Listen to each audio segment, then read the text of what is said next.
Bienvenue dans Parlons-en, votre rendez-vous avec l'information qui prend son temps. Aujourd'hui, Vladimir Poutine au pouvoir jusqu'en 2030. Le président russe, chef de guerre, a été réélu pour un 5e mandat après un scrutin joué d'avance. Les chiffres officiels évoquaient un plébiscite populaire, 87% des voix pour le patron du Kremlin. Il affirme qu'il ne se laissera jamais impressionner par l'Occident. À Kiev, Volodymyr Zelensky parle d'un homme ivre de pouvoir qui veut régner éternellement. Un simulacre d'élection dénoncé aussi dans l'ouest de l'Europe et aux États-Unis. Et maintenant, c'est le sujet de notre discussion dans Parlons-en. Vladimir Poutine sort-il renforcé de cette séquence électorale? Que promet-il pour la suite, pour son pays, pour l'Ukraine et pour ses ennemis? À quoi vont ressembler les 6 prochaines années de celui qui est au pouvoir à Moscou depuis l'an 2000? L'opposition décimée va-t-elle trouver un espace pour s'exprimer? Pour en parler sur ce plateau avec nous, Elsa Vidal, rédactrice en chef de la rédaction russe de RFI. Et dans un instant, Elena Voloshin, ancienne correspondante de France 24 à Moscou. On a beaucoup de choses à se dire, c'est Parlons-en et c'est parti.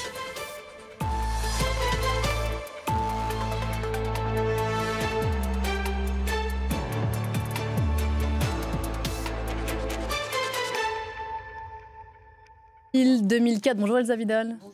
À tout de suite, on va en reparler dans un instant de ce 5e mandat qui commence pour Vladimir Poutine 2000, 2004, 2012, 2018, 2024 et donc 5e élection remportée par Vladimir Poutine, 87% des suffrages exprimés selon les résultats officiels. C'est son meilleur résultat en 25 ans de pouvoir, un scrutin joué d'avance, je vous le disais, sans opposition, étalé sur 3 jours au cours duquel l'opposition aura tenté toutefois des coups d'éclat sans pouvoir faire infléchir les scores. Plus de 70 personnes arrêtées. Le maître du Kremlin s'est exprimé hier soir.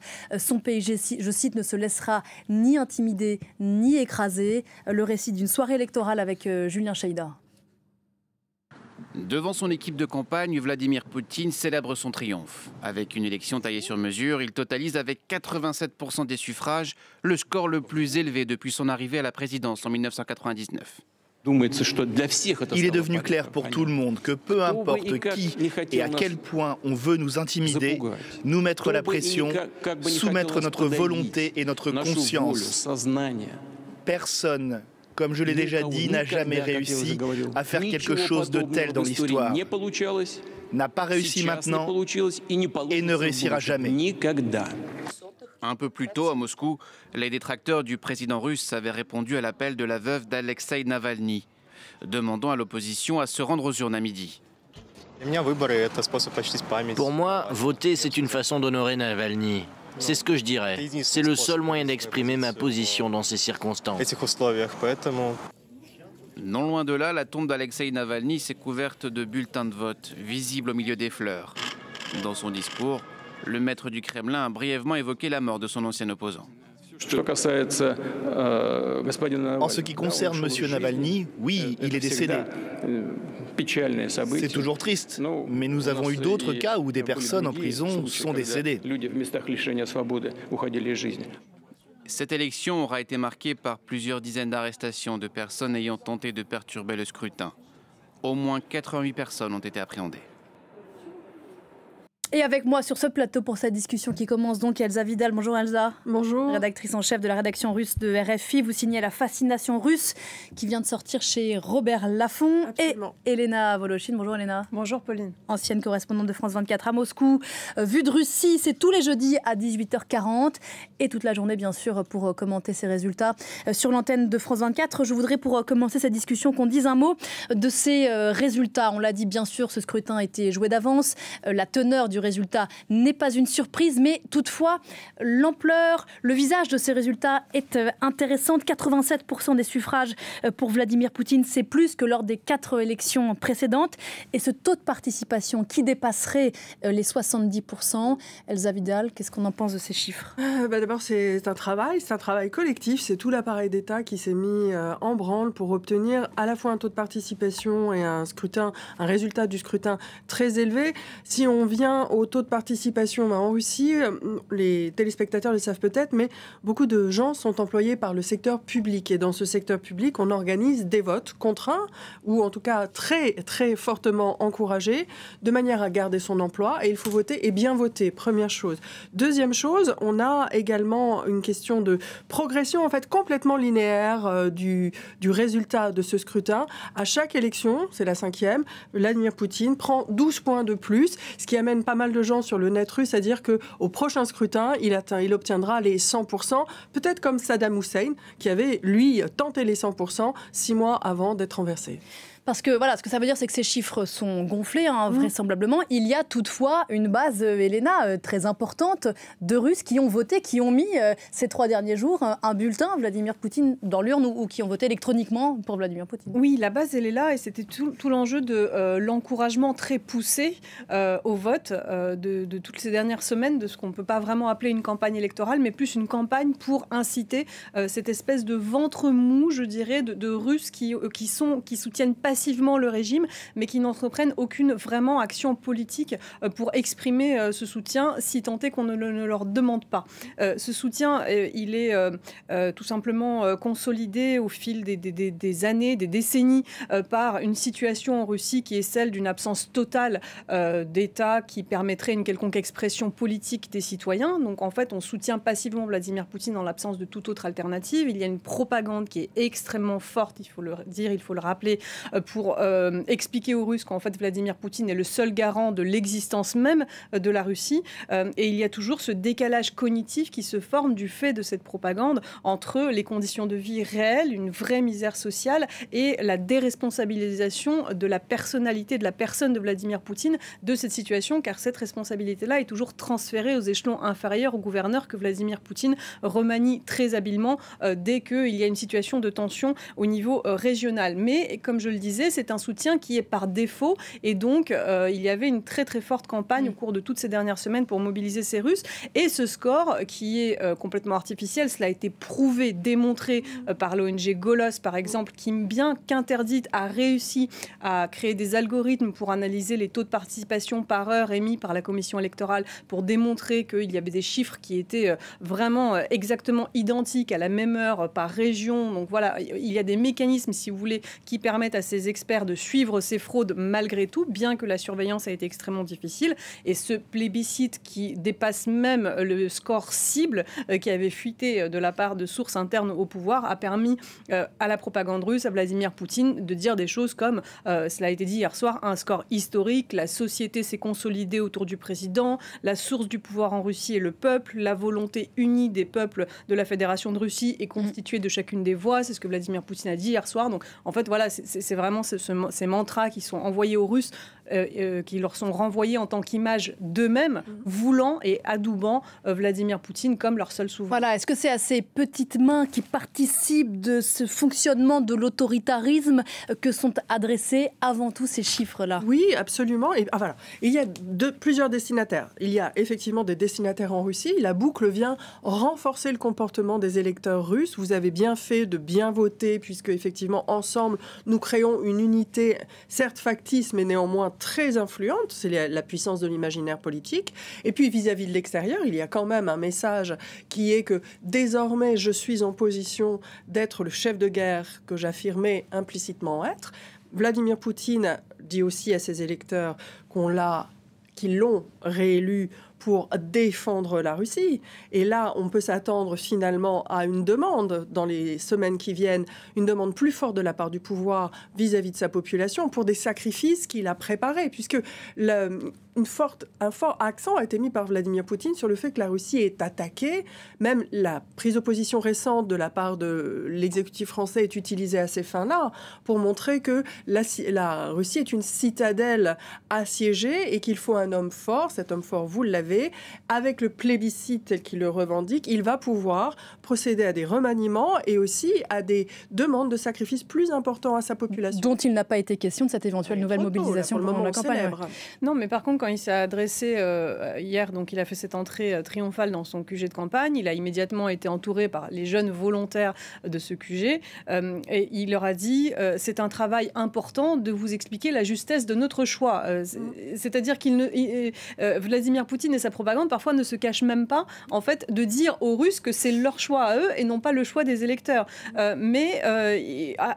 Tout en disant cela, c'est d'ailleurs une phrase qui a été supprimée dans le sujet de ce matin de la même chaîne de télévision qu'il avait diffusée hier soir, mais tout en disant cela, Vladimir Poutine est là pour expliquer aux Russes que ce sont pour leur projeter le choix du pouvoir et du régime, pour leur projeter le fait que c'est eux qui l'ont choisi. C'est tout le mécanisme en fait de cet autoritarisme. Et effectivement, comme le disait très justement Elsa, il a aussi souligné hier pendant cette conférence de presse que ces scores élevés étaient là parce que nous sommes dans la situation où nous sommes. Donc implicitement, il explique que le durcissement du régime, que ces nouveaux mécanismes qui lui assurent des scores quasiment comme le président biélorusse Alexandre Loukachenko, où il n'est pas loin du président tchétchène Ramzan Kadyrov. D'ailleurs, en Tchétchénie, il a fait plus de 99% des voix, donc ça, il faut le souligner aussi. Il y a quelques républiques dans le Caucase russe où on y va franchement, donc on avoisine les 100%, comme d'ailleurs, encore pour le tiroir, mais dans les territoires occupés d'Ukraine. Ça, il faut vraiment le mentionner. Il y a eu un vote dans les territoires nouvellement envahis par la Russie en Ukraine où les scores avoisinent les 100%. C'est vous dire, peut-on encore parler, si vous voulez, d'un vrai score, d'une vraie élection, mais en tout cas, le message envoyé aux Russes, c'est il y a des mots-clés comme ça dans les mantras répétés par le pouvoir, consolidation. Consolidation de la société autour, famille, très exact, autour du projet de guerre, autour du projet de société, du projet civilisationnel de Vladimir Poutine.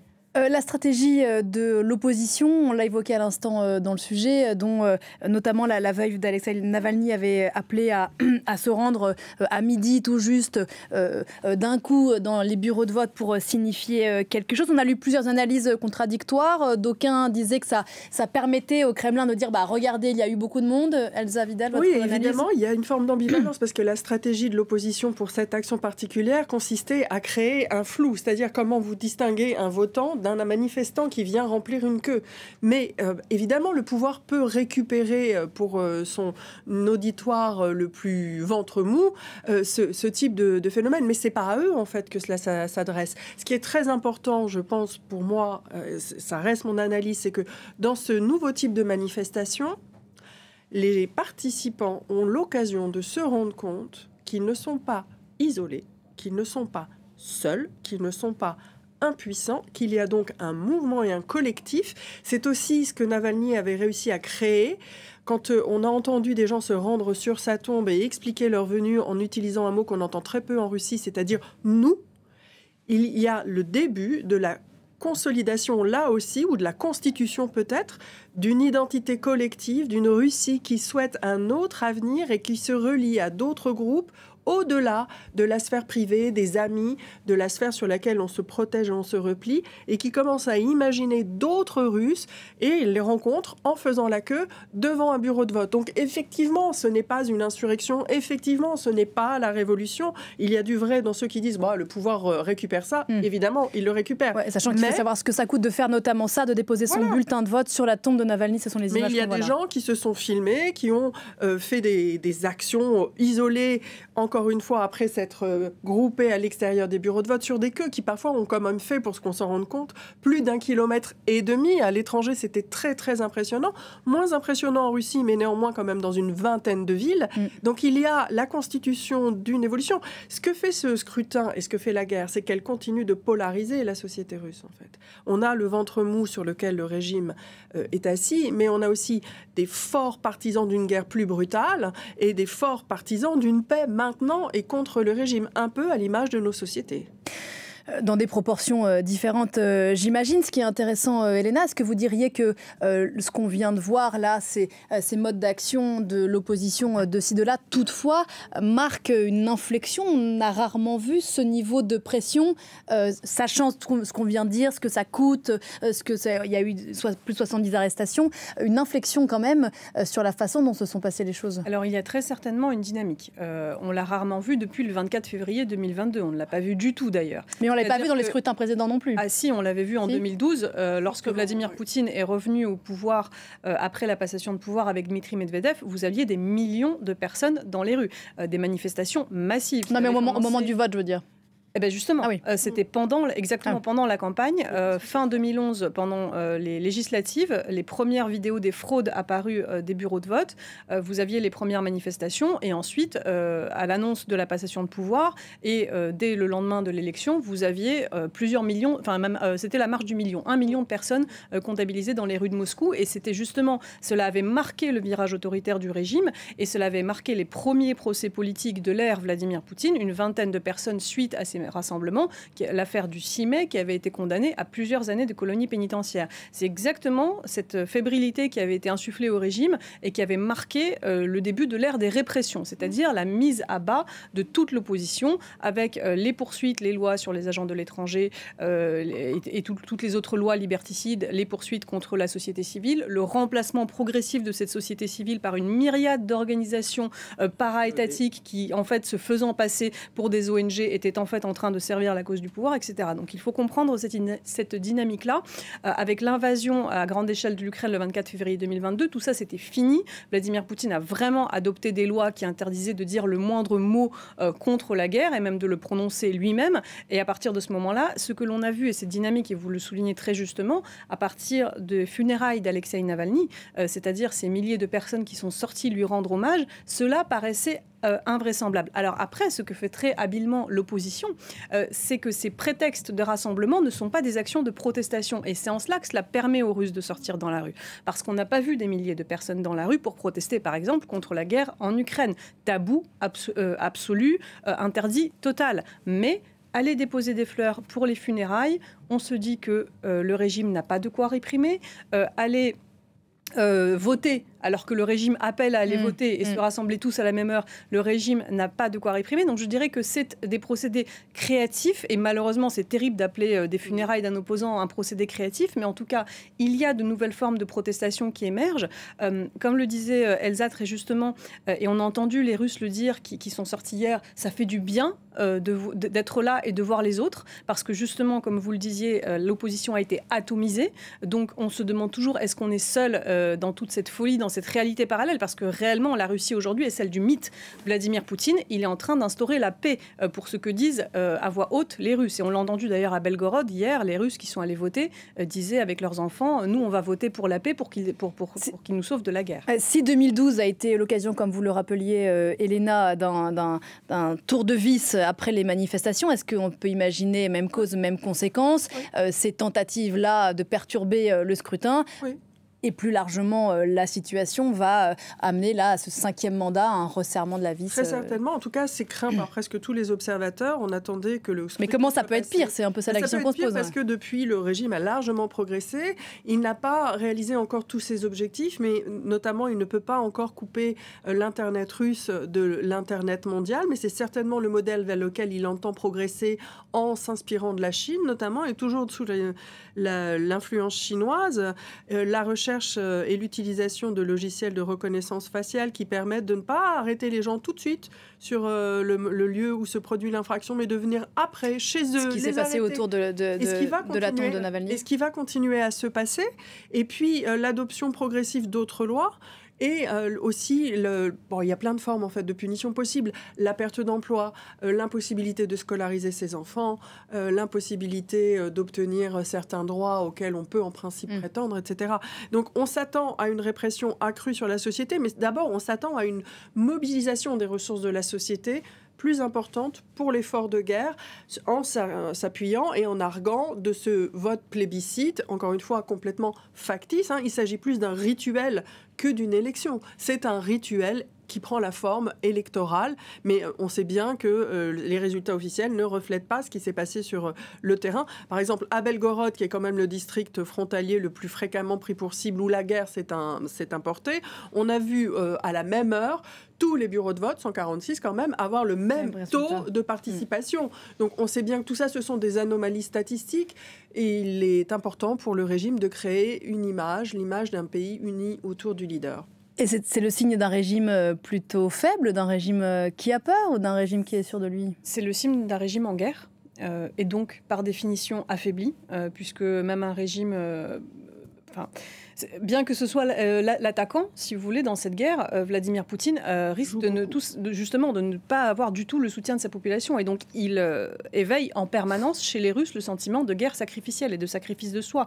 Et notamment à destination de la jeunesse. C'est tout le but des nouveaux manuels d'histoire, c'est tout le but de tout l'endoctrinement qui a lieu dans les écoles, avec tous les vétérans de la guerre qui vont immédiatement dispenser des cours aux élèves. Enfin, je ne peux même pas, si vous voulez, vous décrire tous les aspects de cet effort-là, tant il est constant, nourri. Enfin, c'est un monde qu'a créé Vladimir Poutine pour dire aux enfants russes, et depuis plusieurs années d'ailleurs déjà, vous êtes nés pour aller défendre votre patrie. Et on sait que Vladimir Poutine inverse les notions de défense et d'attaque. Donc, pour répondre à votre question, c'est le signe tout simplement d'un régime qui cherche à consolider dans son effort et dans son projet politique d'invasion de territoires qui ne lui sont pas acquis de droit d'un point de vue du droit international, mais qu'il estime être de son droit historique. Il doit avoir derrière lui la population pour avoir le moins possible à mettre en place les instruments de terreur que sont la mobilisation forcée, je ne sais pas, supprimer le moratoire sur la peine de mort et des mesures comme ça, parce qu'il ne fera, et comme le disait Elsa, il ne fera que contrebalancer le manque d'adhésion des Russes qu'il ne sera pas parvenu à gagner par cette propagande, par des instruments répressifs. Et tout le but, en fait, de ce jeu, c'est de parvenir à faire adhérer les Russes le plus possible à son projet.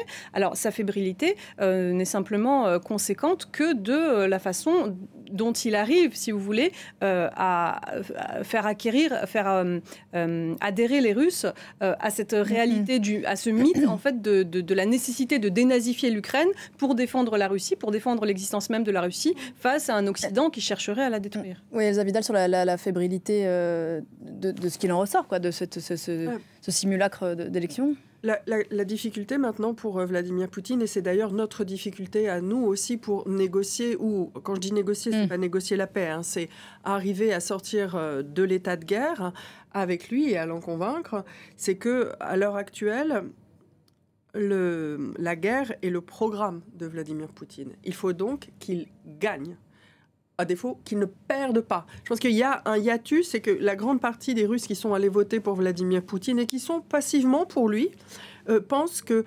Bon, ils sont contre la guerre, mais ils sont contents de la victoire et du statut retrouvé. Sachant que cette victoire de Vladimir Poutine, on ne sait pas, il n'a jamais vraiment décrit à quoi ressemblerait... cette victoire. Ce qui lui ouvre tous les possibles, mais il sait très bien, Vladimir Poutine, que s'étant engagé dans cette aventure qui devait être très courte et qui maintenant dure depuis, on est entré dans la 3e année, sa survie politique en tant qu'arbitre des grands intérêts de la Russie est liée à l'issue de cette guerre. Alors, est-ce que c'est une issue négociée? Est-ce que c'est une issue militaire? Dans tous les cas, pour lui, la défaite signerait sa fin politique. Il le sait, et c'est pour ça qu'il mobilise toutes ses ressources. Il a effectivement... il mobilise pour un groupe. En réalité, c'est un système. Hein. On dit Vladimir Poutine, mais en réalité, c'est un système pour lequel il travaille et sur lequel il prospère et qu'il a construit, pour beaucoup. Mais il doit survivre. Il doit gagner. Et donc, ça en fait un homme extrêmement déterminé. Ça, c'est très important. Les Russes ne sont pas pour la guerre. Les Russes sont pour la paix. Et c'est en cela qu'il est difficile pour Vladimir Poutine, et pour reprendre cette question de la fébrilité, de maintenir les Russes autour de lui. Il doit le faire de façon totalement artificielle. Vous voyez les difficultés qu'a Volodymyr Zelensky en Ukraine, avec des Ukrainiens qui, a priori, disent « nous défendons notre patrie », en fait, aussi à maintenir l'opinion dans cet effort de guerre, parfois avec de nombreux jeunes et de nombreux gens qui ne veulent pas aller combattre, qui ne veulent pas se mobiliser, qui veulent fuir la mobilisation, parce qu'un être humain ne naît pas naturellement pour aller défendre un bout de territoire. Et bien que les Ukrainiens ont ce sentiment de patriotisme chevillé au corps et qu'ils le font héroïquement. Mais ça reste quand même difficile, une opinion publique dans un État en guerre. Et Vladimir Poutine maintient une opinion publique dans un État attaquant. Il doit les persuader du fait que la Russie est en train de se défendre. Et en cela, évidemment, la fébrilité, elle est constante à chaque minute quotidienne de faire en sorte que des millions de Russes, on est combien aujourd'hui, 160 millions, ne se rendent pas compte en fait qu'ils sont dans un mensonge quant au fait que leur pays défend leur patrie. C'est pas forcément évident. Et c'est pour ça que je parle en permanence de l'omniprésence de cette propagande et de l'importance de cette propagande dont participe ce score de 87% qui renvoie aux Russes l'image qu'ils sont derrière un président qui défend son pays. Elsa Vidal. Oui, c'est l'unité. Il est très important de créer cette sensation, encore une fois, c'est un vieux mythe, la citadelle assiégée, la citadelle attaquée, l'Occident dangereux, l'étranger dangereux. Mais ça revient vraiment à quasiment des archétypes historiques très régulièrement recyclés dans les discours politiques de Vladimir Poutine, mais des autres dirigeants russes au préalable.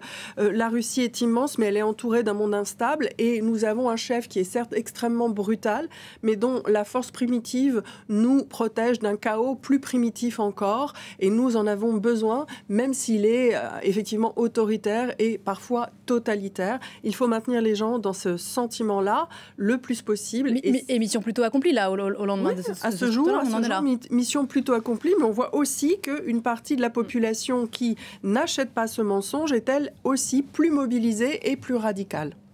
C'est le mot de la fin du coup. Merci beaucoup. La fascination russe chez le Robert Laffont, Elsa Vidal, rédactrice en chef de la rédaction russe à RFI. Merci beaucoup Elena. 18h40 jeudi pour Vue de Russie, pour décrypter ce qui s'est passé ces derniers jours en Russie. Et puis toute la journée sur l'antenne de France 24 pour revenir sur ce scrutin. Joué d'avance, on l'a dit, mais dont les résultats et les enjeux bien sûr sont très importants. Merci à toutes les deux. L'info continue sur France 24.